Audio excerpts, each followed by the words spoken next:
Hello बच्चों, मैं शिखा learn smart with Ashok बकारी की क्लासेस में एक बार आपका फिर से वेलकम है। बच्चों, हमने +2 का ही अब पढ़ाना शुरू करा है। दैन 12th क्लास का जो हमने फिजिक्स का आपका सेकंड यूनिट शुरू किया था, जो था electrostatic potential and capacitance. Clear? तो मोस्टली उसके सारे टॉपिक हमने डिस्कस कर ही लिए हैं। उसके अंदर एक टॉपिक आपका बचता था वैन डी ग्राफ जनरेटर। तो मैंने देखा है कि वो न्यू सेशन जो न्यू भी आपका मतलब कि पैटर्न है एग्जाम्स का या न्यू जो सिलेबस है उसके अंदर वैन डी ग्राफ जनरेटर नहीं है। ठीक है, तो इसकी वजह से हम उसको पढ़ेंगे नहीं। क्लियर? अगर होगा तो प्लीज़ आप कमेंट करके हमें बता सकते हैं, तब हम आपको करवा देंगे। लेकिन मैंने सारी जगह से देख लिया है तो वो नहीं है। ठीक है, तो आज हम चलेंगे आपके नेक्स्ट चैप्टर पे, जो कि आपका 3rd चैप्टर है, जिसमें आप पढ़ेंगे कि इलेक्ट्रिक करंट का कैसे कैसे रहता है, आपका क्या होता है क्या नहीं होता है। कुछ छोटी सी टर्म्स हैं लेकिन इम्पॉर्टेंट है। इम्पॉर्टेंट तो सारी ही बुक है, बट आपको ध्यान से समझनी है कि क्या क्या है इसके अंदर। हम कोशिश करेंगे कि जितना भी हो थोड़े से ही टाइम में आपको ये सारा पढ़ाया जाए। ठीक है, तो चलिए चैप्टर शुरू करते हैं आपका 3rd। ठीक है, जिसमें हम पढ़ेंगे इलेक्ट्रिक करंट के बारे में। ठीक, तो सबसे पहले हम एक चीज़ को फिर से रिवाइज कर लेते हैं कि जो भी हमारे पास में मटेरियल्स होते हैं उसके मतलब उसको हम कैसे क्लासीफाई करते हैं कि किसके अंदर करंट है, किसके अंदर नहीं है, और जो बिना करंट के है, जिसके अंदर कुछ भी रहता है। तो हमको पता है कि जो कंडक्टर होता है ये सबसे अच्छा सोर्स होता है कि इसके अंदर करंट जो है वो अच्छे से फ्लो करता है। अभी पता है।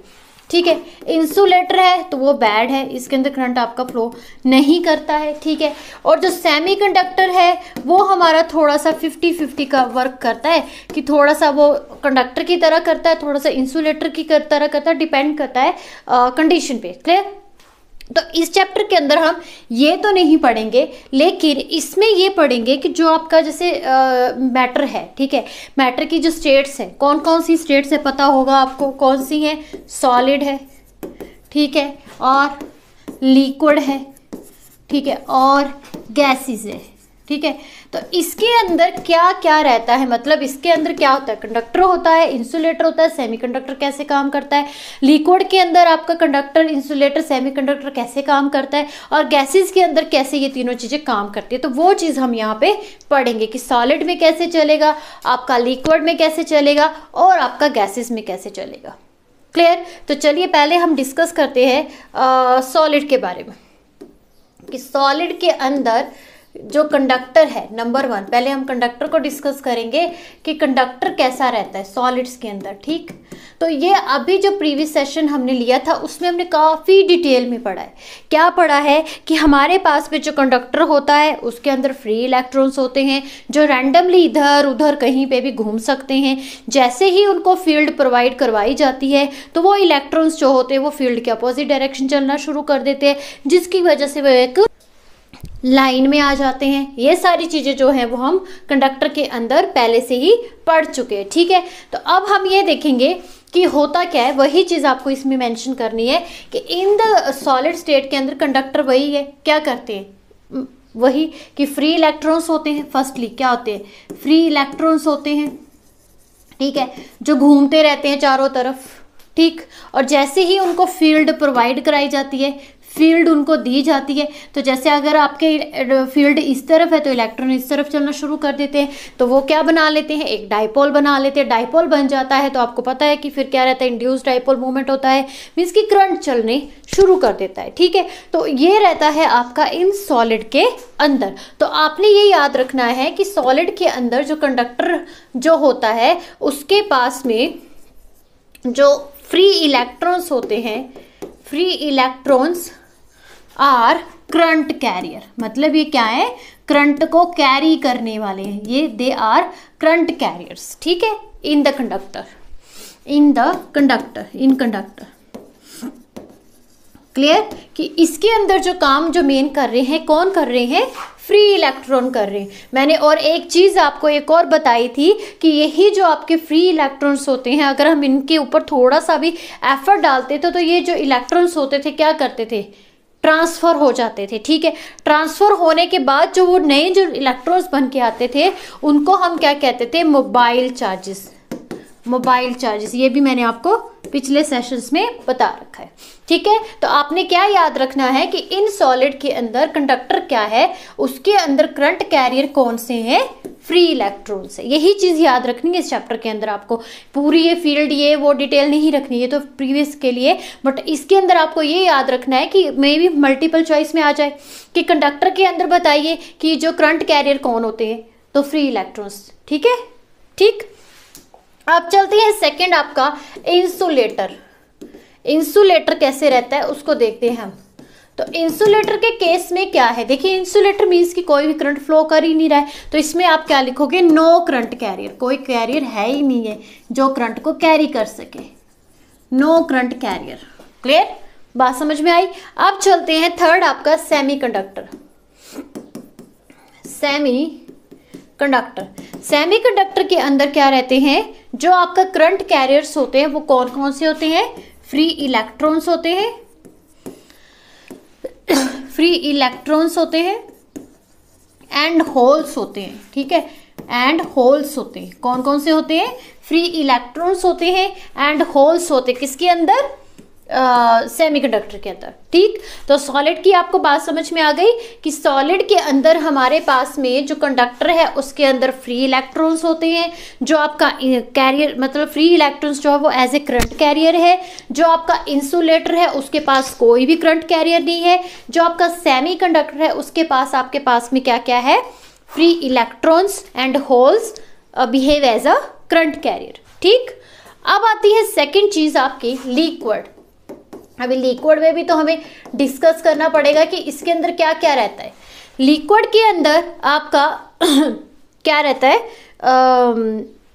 कंडक्टर कैसे काम करेगा, इंसुलेटर, ये वो सारी चीजें करेंगे। तो पहली बात तो अगर हम समझे तो जो हमारे पास में लिक्विड के अंदर मोस्टली क्या रहता है ना, कि अगर हम बात करें तो लिक्विड को हम ऐसे रखते हैं कि मतलब इतना अच्छा नहीं रहता है, बट ये क्या करता है कि अपने अंदर करंट को जाने देता है। ठीक है, कुछ जैसे लिक्विड्स होते हैं जो अपने अंदर इलेक्ट्रिसिटी को पास करने देते हैं। ठीक है, क्या करते हैं कि कुछ आपके पास में ऐसे मतलब लिक्विड्स होते हैं, लिक्विड की फॉर्म में होते हैं, जो अपने अंदर करंट को पास करने देते हैं। ठीक है, और उनको हम क्या कहते हैं, मतलब जब आपके पास में कुछ लिक्विड आ गए और उनके पास जब करंट पास करेगा, ठीक है, तो वो क्या बन जाते हैं, इलेक्ट्रोलाइट्स बन जाते हैं।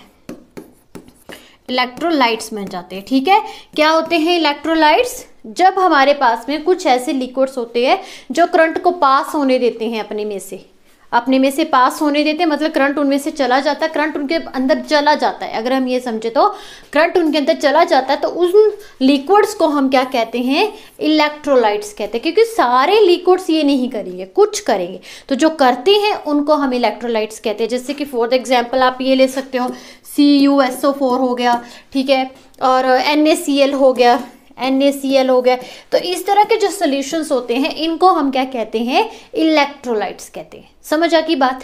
बट हमको पता करना है कि करंट कैरियर कौन से हैं।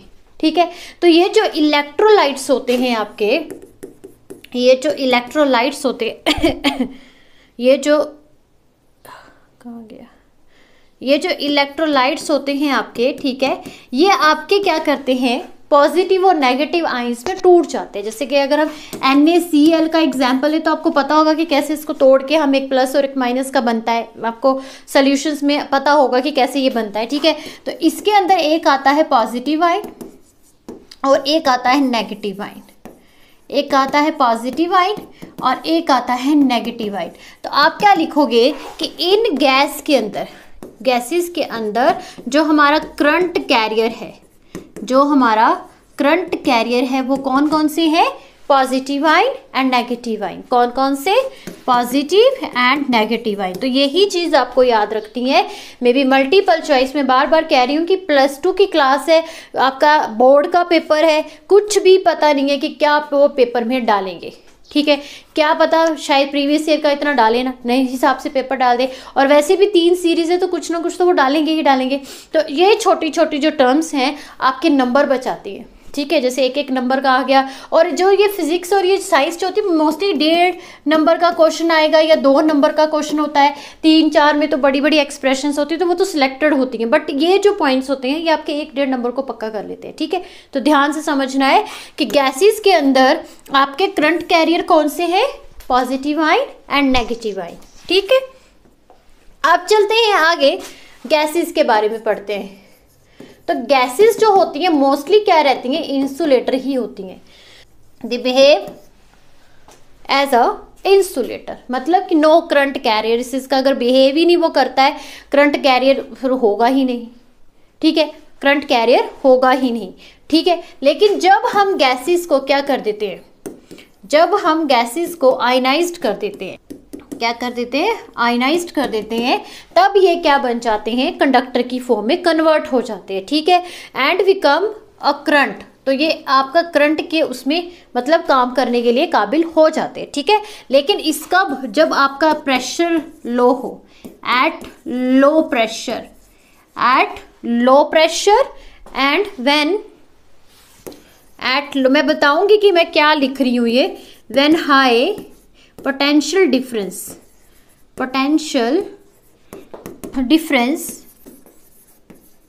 is applied them, समझ आ गई बात कि क्या होगा कि जब आपके पास में इंसुलेटर जो है आयनाइज्ड होगा तभी ये करंट को कैरी करने के काबिल होगा। लेकिन ये आयनाइज्ड होगा कब, जब हम उसको पोटेंशियल हाई पोटेंशियल डिफरेंस क्या करेंगे, अप्लाइड करेंगे विद द लो प्रेशर के साथ में, एट लो प्रेशर के साथ में जब हम उसको करेंगे तो वो क्या हो जाएगा, आयनाइज्ड होगा, मतलब कि वो करंट कैरी करने के काबिल हो गया है। ठीक है, तो इसके अंदर जो करंट कैरियर होंगे वो कौन कौन से होंगे, करंट जो कैरियर होंगे वो होंगे आपके पास में positive ions and electrons behave as a current carrier in gases. ठीक है, एक एक नंबर का ये जो क्वेश्चन है आपके पक्के होते हैं, अगर आपको इनके बारे में पूरी नॉलेज है तो आप पूरा लिख भी सकते हो। ठीक है, तो हमने अभी क्या सीखा है, क्या सीखा हमने कि हमारे पास में जो सॉलिड था, सॉलिड जो था उसके पास में जो करंट कैरियर थे कौन कौन से थे, एक फ्री इलेक्ट्रॉन्स करंट कैरियर थे। ठीक है, फॉर द कंडक्टर के लिए। ठीक है, अच्छा इंसुलेटर के लिए नो करंट के नो इलेक्ट्रॉन्स। ठीक है, नो इलेक्ट्रॉन्स थे क्योंकि कोई करंट फ्लो करता ही नहीं है। और थर्ड आपका था सेमीकंडक्टर, तो उसके पास क्या था, आपके फ्री इलेक्ट्रॉन्स थे एंड होल्स थे, फ्री इलेक्ट्रॉन्स थे एंड होल्स थे। ठीक है, इन सॉलिड के अंदर। और लिक्विड के अंदर क्या क्या था हमारे पास में, जब वो क्या करेगा, इलेक्ट्रोलाइट जो होगा, इलेक्ट्रोलाइट ही होगा इसके अंदर, तो करंट कैरियर क्या होगा, positive ions and negative ions. ठीक है, इन लिक्विड के अंदर। एंड गैसेस के अंदर क्या बताया मैंने अभी आपको, पॉजिटिव आयन एंड इलेक्ट्रॉन्स ये क्या है, आपके करंट कैरियर है। ठीक है, और गैसेस मैंने क्या बताया कि ये होती इंसुलेटर की तरह है, लेकिन जब हम उसको आयनाइज्ड कर देते हैं तो वो करंट को अलो करने में मतलब आने देती है कि आ जाओ। ठीक है, और जो लिक्विड होते हैं तो कुछ लिक्विड्स होते हैं जो करंट को अच्छे से अपने अंदर आने देते हैं, पास करने देते हैं, जिसको हम इलेक्ट्रोलाइट कहते हैं। ठीक है, और इलेक्ट्रोलाइट क्या होता है कि इलेक्ट्रोलाइट दो पार्ट्स में टूट के मिलके बनते, जो इसमें हमारा पॉजिटिव आयन है, नेगेटिव आयन है, और ये है सॉलिड्स। ठीक है, आई होप आपको इतना भी क्लियर हो गया होगा अबाउट द करंट कैरियर, क्योंकि करंट कैरियर से ही रिलेटेड आगे आपके क्वेश्चंस काफ़ी बनते हैं, मतलब बेसिक ही है। ठीक है, अब आगे चलते हैं हम। तो अब यहाँ से जो है आपकी मेन चीज़ शुरू हो जाती है, ये भी मेन ही थी बट जो इम्पॉर्टेंट है। तो फर्स्टली वी डिस्कस करंट के बारे में। ये क्या है, इलेक्ट्रिक करंट का सिंबल है, अभी तो आपको पता चल ही गया होगा। ठीक है, क्या है ये, इलेक्ट्रिक करंट है, electric current is equal to, या electric current may be defined as the total charges per unit time, ठीक है, Q बाय T। एंड आपको कुछ याद हो तो Q का भी आपको कुछ याद आ ही जाएगा कि Q हमारे पास में क्या होता था, Q को हम क्या कहते थे, क्वांटाइजेशन ऑफ चार्जेस। ठीक है, जहां पे आपने शुरू में ही क्या किया था, चार्जेस की प्रॉपर्टीज पढ़ी थी, लाइक चार्जेस, अनलाइक चार्जेस, फिर क्या था, एडिटिव इन नेचर, इनवेरियंस था, फिर ये भी था, क्वांटाइजेशन भी था। ठीक है, तो क्वांटाइजेशन ऑफ चार्ज में क्या रहता है, plus minus n e, where n जो था any integer mean 1 2 3 4 5 6 and e is the value क्या थी इसकी, 1.6 इंटू 10⁻⁻19 कूलम। तो ये रिलेशन याद रखिएगा, बहुत ही काम का है आपका। मे बी 1 नंबर का आपसे न्यूमेरिकल पूछा जाए इसी रिलेशन से कि आपके पास में टोटल चार्जेस इतने दे रखे हैं, इतना टाइम है, बताइए करंट कितना होगा। या फिर आपके पास में नंबर ऑफ चार्जेस निकालने को बोला जाए। ठीक है, जैसे कि यहाँ से नंबर ऑफ चार्जेस निकालिए कि नंबर ऑफ चार्जेस कितने हैं, तो आपने ये रिलेशन को अच्छे से याद रखना है कि I is equal to Q by t and I is equal to n e by t. क्यों, क्योंकि Q is equal to n e. ठीक है, एक हम अलग से सेशन भी लेंगे आपका, जिसमें हम आपके न्यूमेरिकल को ही डिस्कस करेंगे जो भी आपकी पूरी की पूरी बुक में आते हैं, बट वो अलग से एक सेशन लेंगे। ठीक है, पहले हम इसी पे ध्यान देते हैं कि क्या हम बात कर रहे हैं। हो गया जी, करंट कैरियर का समझ आ गया। अब आती है नंबर 2 पे, करंट का डिस्कस कर लिया कि I is equal to Q by t. अब बात करते हैं इसकी यूनिट की। तो I is equal to Q है, मतलब इसका जो यूनिट होगा कूलम होगा एंड टाइम का सेकंड होगा। तो I is equal to coulomb per second and is equal to 1 ampere. तो 1 ampere is equal to coulomb per second. Is that clear? ठीक है, अब थोड़ा सा और चलते हैं जहाँ पे हमारे इसके यूनिट के बारे में हम सीखते हैं। कौन कौन से होते हैं आपको याद होगा। पहले आता है मिली एम्पियर। ठीक है, दूसरा आता है आपका क्या, माइक्रो एम्पियर। ठीक, तीसरा आता है आपका नैनो एम्पियर। फोर्थ आता है आपका पीको एम्पियर। ठीक है, तो जो आपके पास में मिली एम्पियर होता है उसके अंदर ऐसे लिखा जाता है हमने 10⁻³ ampere is equal to 1 milliampere. मतलब कि अगर हम 1 एम्पियर की बात करें तो क्या बन जाएगा, 1 ampere is equal to 100 milliampere. समझ आ गई बात कि 1 ampere is equal to 100 milliampere, इससे उल्टा। ठीक है, अगर माइक्रो की बात करें देन 10⁻⁻6 और माइक्रो है तो उसको म्यू ए भी लिख सकते हैं हम। मतलब कि अगर हम 1 mu की बात करें, मैं इसको यहाँ पे लिखती हूँ रंग से ऐसे करके कि 1 mu A is equal to 10⁻⁻6 ampere. ठीक है, नैनोमीटर तो 1 n को n ही रख सकते हो आप, नैनो एम्पियर, सॉरी मीटर नहीं एम्पियर, तो ये आएगा -9 एम्पियर। क्लियर? पीको में कितना आ जाएगा, 1 PA, तो वो आएगा 10⁻⁻12 एम्पियर। तो ये भी स्मॉलेस्ट जो आपके यूनिट है इनको भी अच्छे से याद रखना है कि क्या क्या रहता है। एक आपका एम्पियर आ गया है और एक आपका milli, micro, nano and pico. Clear? चलिए, अब हमने ये सीख लिया कि इसका डेफिनेशन क्या था, यूनिट क्या था। अब आती है मोस्ट इंपॉर्टेंट, डायरेक्शन। ठीक है, डायरेक्शन क्या रहती है आपकी इलेक्ट्रिक करंट की। डायरेक्शन आपकी क्या रहती है, इलेक्ट्रिक करंट की। ठीक है, तो ध्यान से समझिएगा।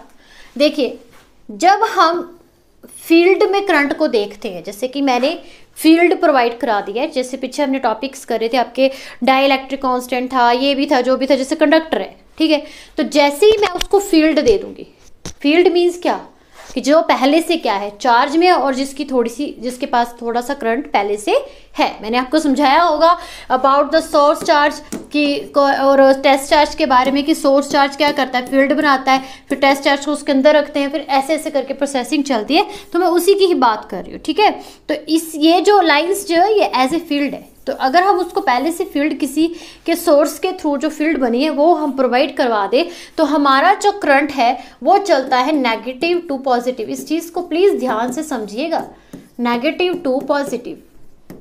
कब? जब फील्ड दी होगी। कैसे चलेगा? नेगेटिव से पॉजिटिव की तरफ, negative terminal to positive terminal, ठीक है, negative terminal to positive terminal. और हमारे पास में एक आता है कन्वेंशनल, जब फील्ड नहीं है, जब फील्ड नहीं है, ठीक है, फील्ड मैंने क्या करी है, हटा ली है। तो कन्वेंशनल जो करंट होता है is known as conventional current. ये वाला जो करंट है बच्चों, ये पॉजिटिव टर्मिनल से होकर ये टू नेगेटिव टर्मिनल, ठीक है। तो इस करंट को हम कहते हैं कन्वेंशनल, जो आपका पॉजिटिव से नेगेटिव की तरफ चलता है। और जब हम किसी फील्ड के इन्फ्लुएंस में देखते हैं कि कैसे हमारा करंट फ्लो करेगा, तो वो फ्लो करेगा नेगेटिव टू पॉजिटिव। क्लियर बच्चों? ध्यान में बात समझ में आ गई है आपकी कि नेगेटिव टू पॉजिटिव चलता है कब? जब हम उसको फील्ड देते हैं, और जब हम फील्ड हटा लेते हैं देन पॉजिटिव टू नेगेटिव चलते हैं, ठीक है। नेक्स्ट आता है हमारे पास में नेचर। नेचर क्या है आपके पास में इलेक्ट्रिक करंट का? देखिए कई बार क्या रहता है कि ये जो इलेक्ट्रिक करंट के मैंने आपको पॉइंट करके समझाएं, या ये पॉइंट में ही आपसे पूछ लिया जाए और 3 नंबर का क्वेश्चन बना दिया जाए कि इलेक्ट्रिक करंट के बारे में लिखिए, उसका आप यूनिट बताइए, उसके स्मॉलेस्ट यूनिट बताइए, या फिर उसका डायरेक्शन बताइए, और लास्ट आ गया है नेचर, ठीक है। तो ये जो नेचर क्या है, ये होती क्या है हमारे पास में? होती है स्केलर क्वांटिटी है, स्केलर क्वांटिटी होती है। अब बच्चे सोचेंगे कि जब हम करंट को लिखते हैं तो एक एरो मेंशन जरूर करते हैं, कि आप देखोगे तो ऐसे करके, मतलब ये डायरेक्शन भी दे रहा है, ठीक है, मैग्नीट्यूड के साथ साथ ये हमको डायरेक्शन भी दे रहा है। तो ये वेक्टर क्यों नहीं है? होनी तो ये कायदे से क्या चाहिए? वेक्टर चाहिए, क्योंकि हमारे पास में देखिए इलेक्ट्रिक करंट मैग्नीट्यूड क्या मीन्स, क्या मीनिंग क्या, कि जैसे 6A है, 6 एम्पियर मीन्स की मैग्नीट्यूड है, और कौन सी डायरेक्शन में जा रहा है, किस तरफ जा रहा है, उस तरफ जा रहा है, मतलब डायरेक्शन भी दे रहा है। तो होनी तो ये वेक्टर क्वांटिटी चाहिए। तो ये वेक्टर क्वांटिटी क्यों नहीं है, ये स्केलर क्यों है? तो ये स्केलर इस करके है क्योंकि आपने +1 के अंदर आपके वेक्टर लॉ ऑफ एडिशंस पढ़ रखे थे, ठीक है, जिसमें आपने वेक्टर का सम कैसे करते हैं, वेक्टर का सब्ट्रैक्शन कैसे करते हैं, उसका मल्टीप्लाई कैसे करते हैं, डॉट प्रोडक्ट, क्रॉस प्रोडक्ट पढ़ रखा है, क्लियर। बट इसके अंदर क्या रहता है कि ये जो हमारा इलेक्ट्रिक करंट है ये हमारा लॉ ऑफ वेक्टर को ऑबे नहीं करता, मतलब उसको फॉलो नहीं करता, ठीक है, कि electric current does not follow the law of vectors, कि जो वेक्टर्स के लॉ है उसको ये फॉलो नहीं करता। ये हमारे पास में क्या करता है, सिंपल अलजेब्रिक सम। अगर आपको प्रॉपर्टीज इसकी शुरू की याद होगी तो मैंने आपको बताया था कि जो इलेक्ट्रिक करंट मीन्स के जो चार्जेस रहते हैं उसका एडिटिव इन नेचर होता है, ठीक है। तो ये सिंपल हम उसको ऐड कर सकते हैं, उसके लिए हमको लॉ ऑफ वेक्टर की ज़रूरत नहीं पड़ती है। तो जिसकी वजह से ये क्या है, ओनली स्केलर क्वांटिटी है। बात समझ में आई क्या? दोबारा से फिर से मैं बता दूं कि ये स्केलर क्वांटिटी क्यों है, क्योंकि ये वेक्टर के जो लॉ है उसको फॉलो नहीं करती है। वेक्टर के लॉ आपको पता होगा, triangle law of vector addition, polygon law of vector addition था, फिर आपके पास में एक पॉलीगन था, ठीक है, पैरेललोग्राम था। तो ये सारे जो थे वो हमारे vector law of vector additions में आते थे, लेकिन इसको ये फॉलो नहीं करता, जिसकी वजह से ये क्या है, स्केलर क्वांटिटी है। इस चीज़ का बार बार बोलने का क्या मीनिंग है कि 1 नंबर का बन जाएगा। वो पूछेंगे कि मल्टीपल चॉइस में कि इलेक्ट्रिक करंट क्या है, तो बच्चे कहेंगे यार इसकी तो डायरेक्शन और मैग्नीट्यूड दोनों होती हैं, तो चलो वेक्टर पर टिक कर दो। नहीं, ये क्या रहती है, स्केलर क्वांटिटी होती है। वेक्टर क्यों नहीं होती है, क्योंकि लॉ ऑफ वेक्टर को ये फॉलो नहीं करता है, ठीक है। चलिए अब आते हैं इसके टाइप के ऊपर। टाइप्स कितने हैं, देखिए टाइप्स इसके पास आते हैं 3 टाइप हैं इसके, ठीक है। पहला आता है आपका स्टेडी कहते हैं उसको हम, है ना, डायरेक्ट भी कह सकते हैं बट स्टेडी करंट कह सकते हैं, कांस्टेंट कह सकते हैं, ठीक है। दूसरा आता है वेरिएबल, आता है वेरिएबल करंट आता है। और एक आता है आपका जो अभी अगले चैप्टर्स में, अभी अगले यूनिट्स में बहुत ज़्यादा पढ़ोगे, अल्टरनेटिव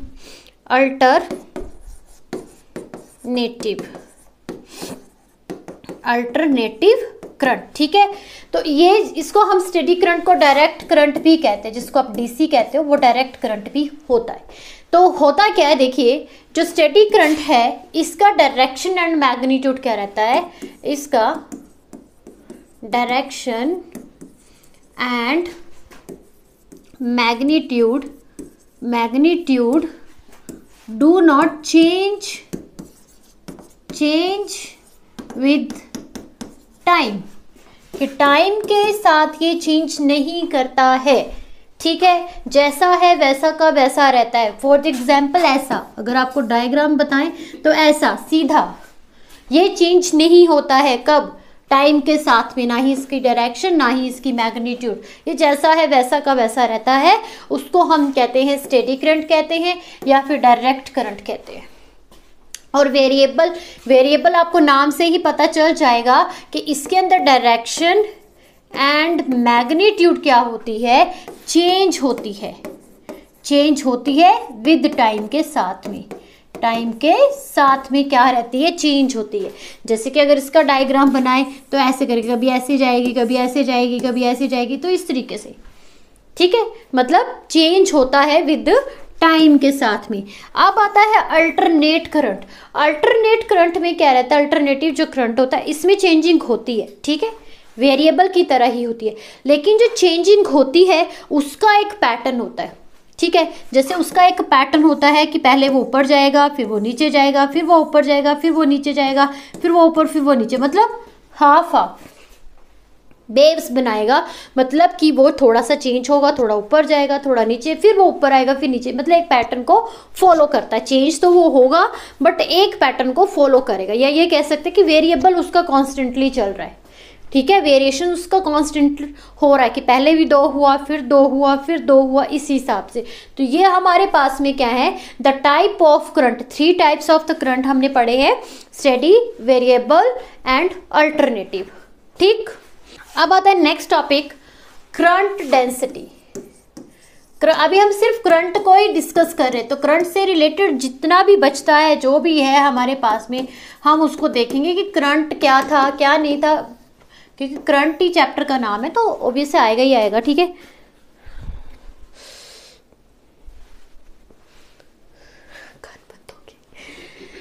तो करंट डेंसिटी हम जे से डिनोट करते हैं। ठीक है, सिंपल सा रिलेशन आपने याद रखना है कि current density is equal to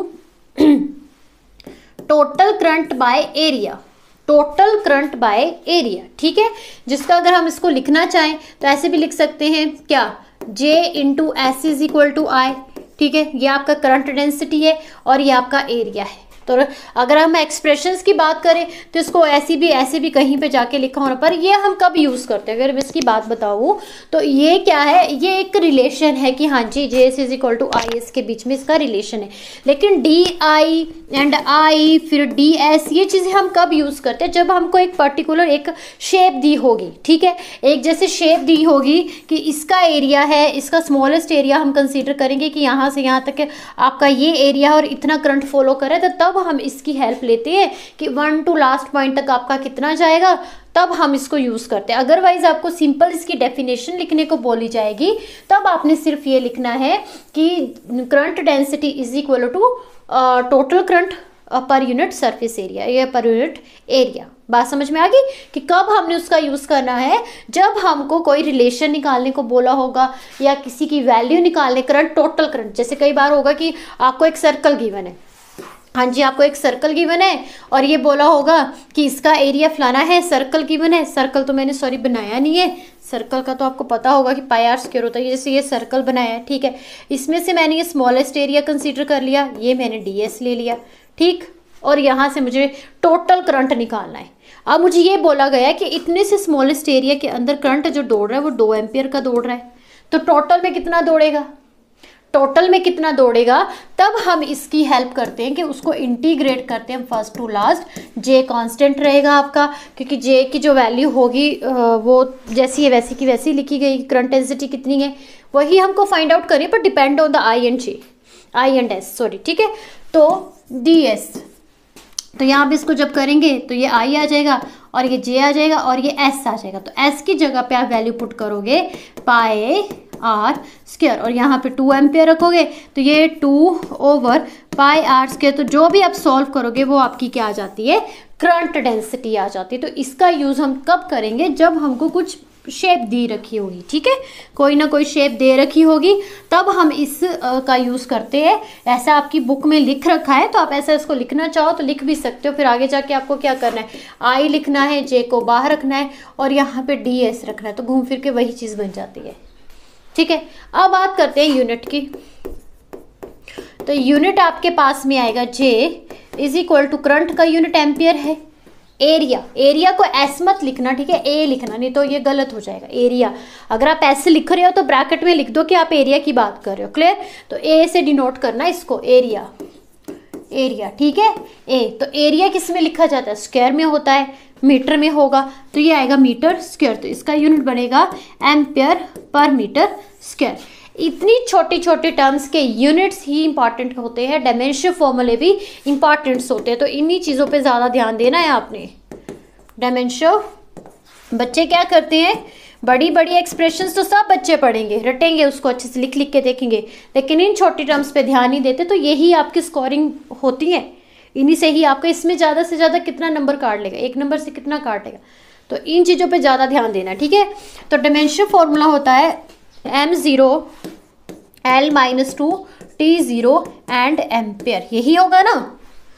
dimension formula आता है ना बनाने, एम्पियर का एम्पियर ही रहेगा, ठीक है।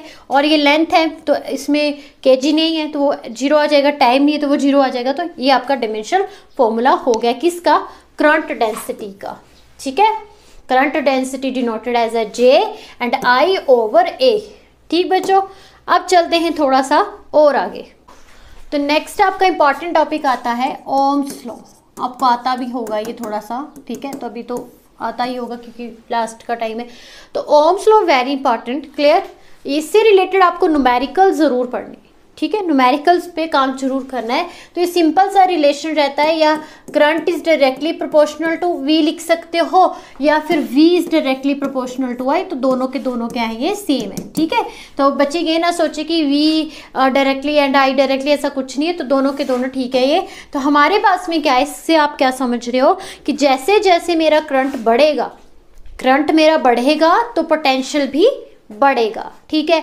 अगर मेरा पोटेंशियल इंक्रीज होगा तो करंट भी बढ़ेगा। अगर हम इसको दोनों तरीके से समझे तो अगर किसी चीज़ में मैं करंट को इंक्रीज कर दे रही हूँ, करंट मैं बढ़ा रही हूँ, तो मेरा पोटेंशियल भी बढ़ेगा, पोटेंशियल भी बढ़ेगा। और वहीं पे अगर मैं उसकी जगह पे पोटेंशियल को बढ़ा रही हूँ तो करंट भी बढ़ेगा। ये चीज़ ध्यान से समझिए कि दोनों का अर्थ क्या है, दोनों का मीनिंग क्या है। कि अगर मैं करंट को इंक्रीज कर रही हूँ तो पोटेंशियल भी इंक्रीज होगा, और अगर मैं पोटेंशियल को इंक्रीज कर रही हूँ तो करंट भी इंक्रीज होगा। ये एक दूसरे से तारें जुड़ी हुई हैं, ठीक है। Then I is equal to R B, ये रिलेशन आपको पता होगा। And V is equal to I R, ये भी आपको पता होगा। थोड़ा सा फर्क पड़ेगा। अब देखिए I is equal to V R, ठीक, और यहाँ पे बनेगा V over I is equal to R, ठीक है। थोड़ा सा फर्क पड़ा। क्या फर्क पड़ा कि इसमें हम ये कह रहे हैं कि potential depend on the current, potential depend on the current, but in that case the current is depends on the potential, current is depends on the potential, ठीक है। in which I is the current, we know about that, V is the potential, ठीक है। R जो है वो resistance है, ये क्या है, रेजिस्टेंस है।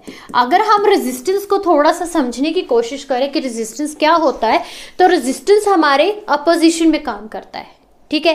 कि करंट को रोकने का काम क्या करता है, रेजिस्टेंस करता है। अगर मैं कंडक्टर की बात करूं, फॉर द एग्जांपल कि कंडक्टर है, तो conductor is the good material for heat and electricity. That means कि इसके अंदर जो रेजिस्टेंस होगा वो बहुत ही कम होगा, डिक्रीज होगा, मतलब ये करंट को रोकने में इतना अच्छा नहीं है, करंट इसके अंदर जा सकता है। लेकिन इंसुलेटर जो है, इंसुलेटर है कि इसके अंदर क्या है, करंट बिल्कुल ही नहीं फ्लो करता। इसका मीनिंग कि इसका रेजिस्टेंस क्या है, बहुत ज़्यादा, कि इन विच रेजिस्टेंस इज वेरी हाई, इन मतलब इंसुलेटर के अंदर, कि इंसुलेटर के अंदर रेजिस्टेंस ज़्यादा होगा और कंडक्टर के अंदर कम होगा। जिसके पास जितना रेजिस्टेंस मतलब उतनी उसकी कंडक्टिविटी लो, और जिसकी कंडक्टिविटी हाई है मतलब रेजिस्टेंस लो। क्लियर?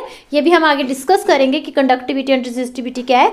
तो आपने सिर्फ इस रिलेशन पे फोकस करना है, जो भी अभी हमने ओम्स लॉ को पढ़ा है कि ये भी होता है ये भी होता है, पर दोनों का मीनिंग अलग अलग है। दोनों का मीनिंग अलग अलग है कि एक का क्या मीनिंग है। देखिए देखने में तो दोनों सिमिलर लग रहे हैं कि हाँ जी इधर लिख दीजिए उधर लिख दीजिए तो क्या फ़र्क पड़ता है, लेकिन फ़र्क ये है कि यहाँ पे हम इसको इसके ऊपर डिपेंड कर रहे हैं और दूसरी तरफ करंट को पोटेंशियल के ऊपर डिपेंड कर रहे हैं। ठीक है, यहाँ पे भी आर रेजिस्टेंस ही होगा। ये मत सोच लीजिएगा कि यहाँ पे पता नहीं आर क्या है।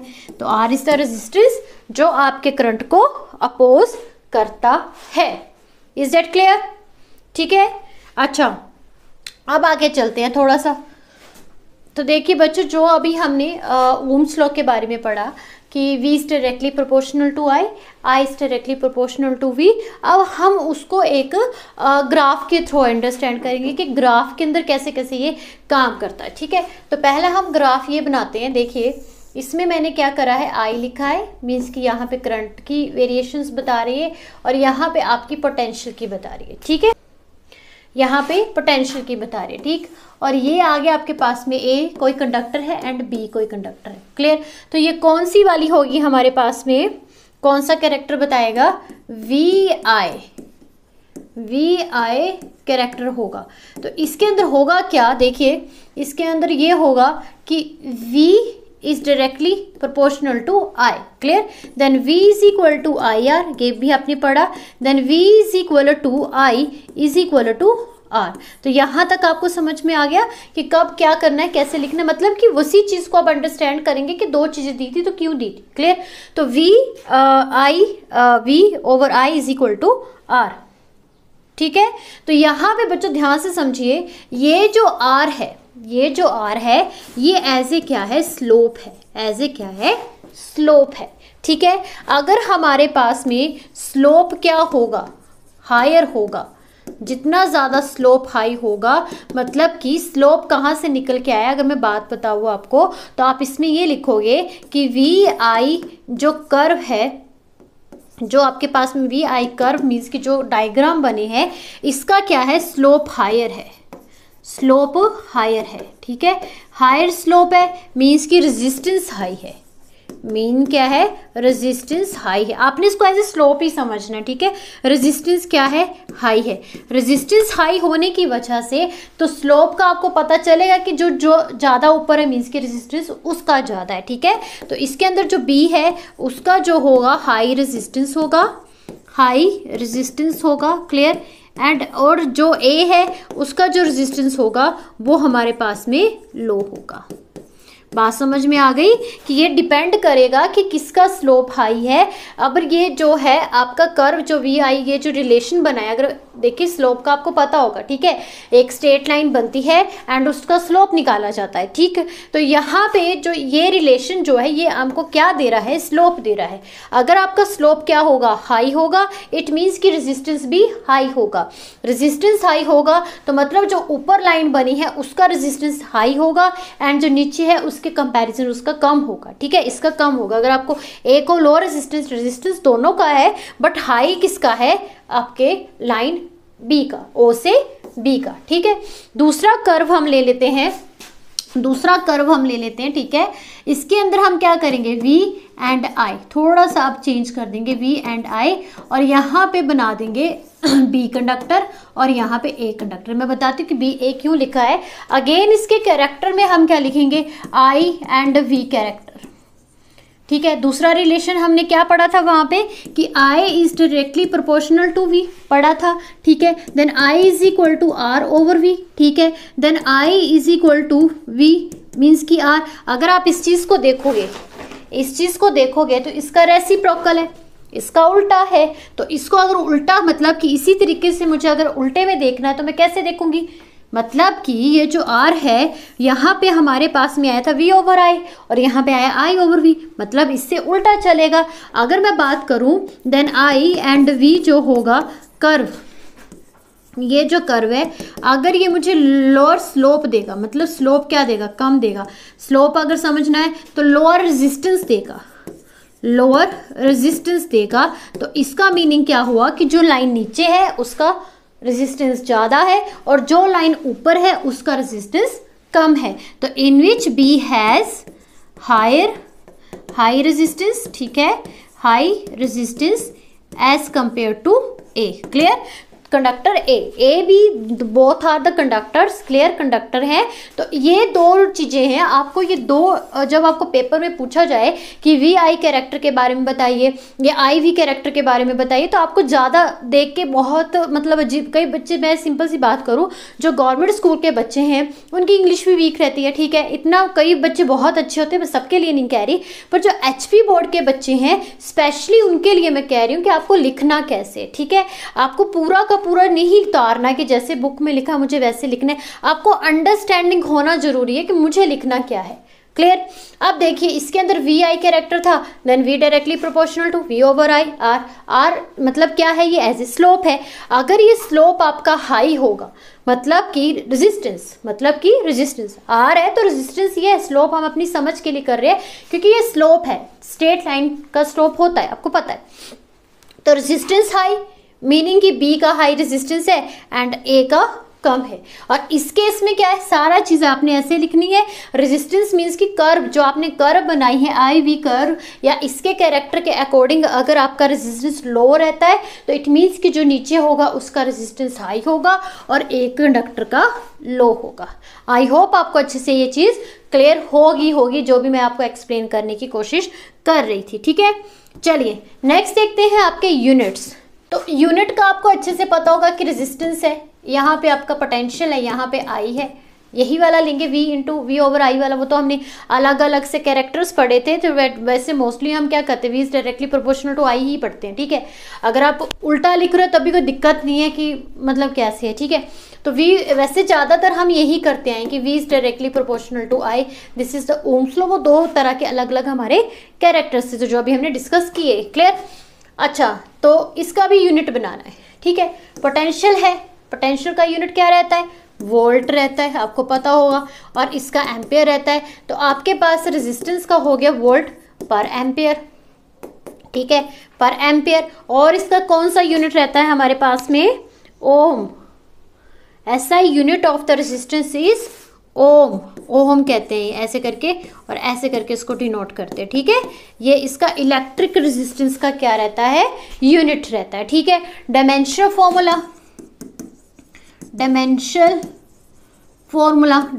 फॉर्मूला वेरी इंपॉर्टेंट है बच्चों। ये डायमेंशनल फॉर्मूला हमारे पास में आएगा ml2t-3 एंड a-2। तो ये आपके पास में क्या है, इसका डायमेंशनल फॉर्मूला है, ठीक है। डायमेंशनल फॉर्मूला आ गया हमारे पास में ml2t-3 a-2, ठीक है, ठीक है बच्चों। तो आई होप बच्चों आज का सेशन आपको अच्छा लगा होगा। मैंने पूरी कोशिश की थी कि आपके जो छोटी छोटी से टर्म्स हैं उसको अच्छे से क्लियर करवाएं, ठीक है। ये मे बी ये जो यूनिट है आपका पार्ट 3 तक चला जाए क्योंकि लेंथी है यूनिट आपका, बट आपने हमसे जुड़े रहना है, क्लियर।